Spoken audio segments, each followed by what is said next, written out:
Hello everyone, in this video, I will show you how to create product bundles on Shopify. First, go to the Shopify admin website on a web browser.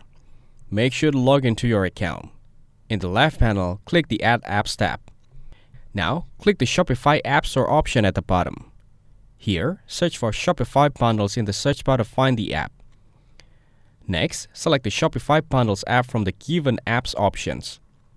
Then, click on the Install button to get this app on your store. After that, click Create Bundle to get started. To do this, enter the title of the product and select the products you want to bundle. Once you are done, click Save and Continue. Following that, add the description, upload media and category from the list. Scroll down and complete all the required details. After completing this, click on the Save button at the top to create a product bundle. If this video was helpful, please consider leaving a like and subscribe to the channel. With that being said, I'll see you in the next video.